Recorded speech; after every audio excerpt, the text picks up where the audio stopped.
Hi, welcome to the Pursuit of Truth. Humans, us. I was just reflecting on a lot of things, thinking about, and there's something I want to read out to you from Sky News to do with cancer, about how us as humans, I don't think we're the best that we can be. You know, there's a lot of things that we do that detract from things. You know, Mel was talking about this in his podcast yesterday, his stream. And yeah, it's true. I mean, even like there's lots of people who are on YouTube that we all watch, and each one of them has their own foibles, has their own traits, and I suppose in some ways that's what makes us human. I mean, if we were all perfect, we'd be robots, wouldn't we? So maybe perfection isn't something to be sought per se, but I mean, I know even myself, you know, I know that I can be lazy, you know, I can, misrepresent things, all sorts of things, because of maybe education or just the way we're taught as human beings, because we sit in front of the television all the time vegetating, that's how, especially in the West, that's how, our lifestyle is. Most of us sit in front of the television and we're not really thinking for ourselves, and we're adopting things from that, and that makes us a bit lazy. We're like, no disrespect, we're like the Skoda of human beings at the moment, whereas we could be Mercedes Benz, whatever. What's the best make? I don't know. You know what I'm trying to say.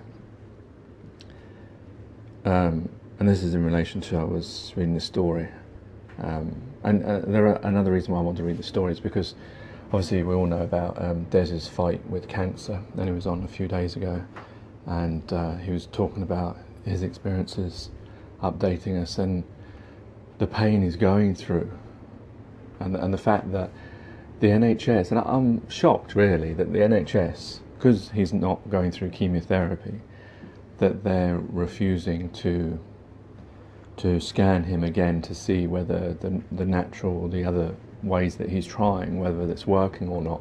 And that just seems so impossible to believe, that they would be that cruel, that that you've got someone who's unlucky to have cancer and who's in pain, who's crying with pain, writhing in pain, and yet they don't have the heart. I mean, yeah, I know the NHS, everything's about money, but we're all putting the money in. And I don't think people would have a problem with that, because, this is a way to detect how the progress is, whether there's improvement or not. And I think from any way you look at it, especially from a doctor's point of view, it's beneficial to know what's going on for them and the patient. So also a lot of people, when they hear there's a story, because we're all programmed to believe in authority, to believe in the NHS, to believe that doctors know best and all that kind of thing, although we've seen a lot of evidence to show the contrary to that. I wanted to read this story just so that people understand, reality of cancer. This is on Sky News today. I don't want to die, Mum's plea on Pancreatic Cancer Day. It did cut a little bit off. A better understanding of pancreatic cancer symptoms and quicker diagnosis is crucial if low survival rates are to be improved, according to campaigners of World Pancreatic Cancer Day. The disease is set to become the fourth biggest cause of cancer death in the UK within 5 years, behind lung, bowel and prostate cancer. Those diagnosed have less than 7% chance of surviving for 5 years. Now, the bit I wanted you to hear is this. After 13 rounds of chemotherapy, 35 sessions of radiotherapy and surgery, Siri was told there was no trace left of the cancer, but it came back, not once, but twice, and now she's been told it's incurable. 13 rounds of chemotherapy. Can you imagine? I mean, I thought they only did it I don't know, maybe they only do 3 tries, but I assume that you have over that first period. But I mean, 13 rounds and 35 sessions of radiotherapy and surgery. Do you not think as human beings we can do better? I'm sure we can, surely. I mean, how long has chemotherapy and radiotherapy been along? Is it since the 70s? Maybe the 60s? I don't know. But come on, it's not working. And when you read the statistics, the actual statistics of surviving with chemotherapy, if it, a lot of people talk about it. People die before they actually finish the courses, but the actual amount, because the thing is even if it does work, it comes back. So it's not really that it kills it; it's just it suppresses it, or it kills one part of it. But because of the way cancer moves around, it doesn't cure everything. So it's not a great treatment. I think we can all agree upon that. It's a very painful treatment. But what I mean is, why after all these years of negative results? I mean, I saw some. I think isn't it 3% or something? A lot of people talk about. I mean, even that one said it was 7% chance. So it's 93% fail. I mean, I don't know what the exact rates are of success or not. I don't know. A lot of people, if they're early detected, they can, the figures are a lot better these days. But a lot of that, I think, was also to do with surgery, especially when it comes to breast cancer. But something needs to be done, no? I mean, how can we be so reluctant to just rely upon one way of doing something if there are possibilities? In other countries, people are claiming that there's other ways of treating it. How much money does cancer research and other cancer research organisations get? Where's the results from all this money over hundreds of years, when the only treatment still is chemotherapy and radiotherapy that's been there since the 60s?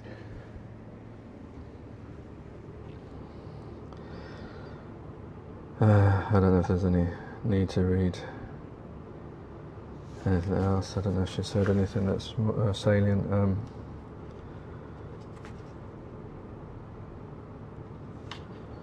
But 44% of cases, the patient is only diagnosed after seeking some form of emergent treatment, and only 1 in 10 of those people will still be alive after a year.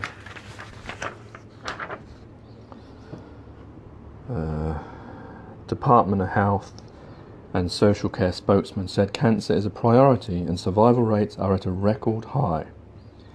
But, they added, we know there is more to do. Last month, as part of the long-term plan for NHS, we announced a new cancer strategy that will radically overhaul the system and ensure 75% of all cancers are detected at an early stage of 2028.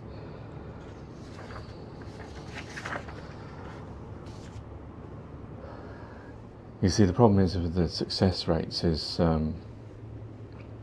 obviously they consider success rate, anyone, I guess, who goes into remission is a success. And yes, it is a success. But if that person, after a few years, gets cancer again, like this lady did 3 times, and the 3rd time it was incurable, it's not really a full success in the proper use of that word. But that's probably what that number is referring to. You remember the maxim, lies, damn lies, and statistics is probably talking about all those people that go into remission, which they do, and of course some get cured through surgery. But I mean, obviously that doesn't actually mean record high. It could be that a lot of people used to die before, now less people die, but it could be just one person difference, or it could be 10 or 100 or 1,000, without actually writing down figures. You can't really tell whether that's a great thing or not. That's why the figures have been left out. But just for those people, and me as well, I did, when people hear people like Des, turning down chemotherapy and things like that, people think, oh, how can they do that?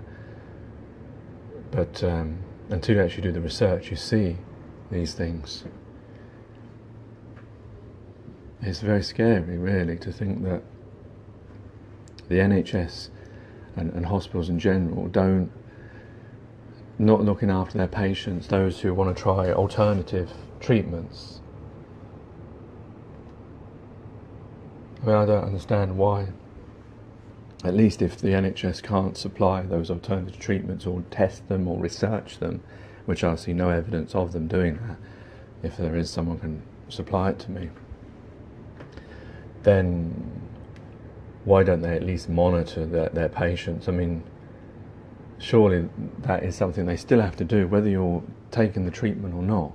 They should still monitor the patients because they have a duty of care, you know, because in the system that we're all in, we're their citizens, you know. We're not free individuals able to do what we want. We're their citizens. They're subjects in some cases, technically. So yeah, I just wanted to bring that to you, and and also the Brexit thing.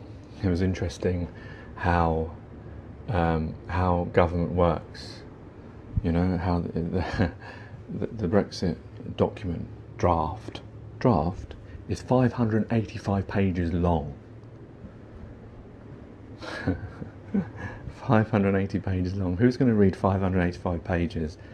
I mean, either that's to make people just say yes, or maybe it is a really complex thing. I guess it is a really complex thing, but just the fact that she called them late at night and gave them this 500-page document, and 5 hours later they agreed to it. It seems like, you know, forcing the hand a little bit. You know, I mean, if you were giving people proper time, you would have given it to them in the morning, and then they'd have all day to read it, and then come back and make a vote. But by calling them in after hours, as it were, it's a tactic, isn't it, to get it done quickly. And sort of, people are tired. These politicians, you know, they turn up, they fall asleep. They want to go home like everyone else. They're human like us. So it seems like a bit of a tactic to sort of get that through, assuming it ever does get through. Take care, take it easy, God bless, and peace.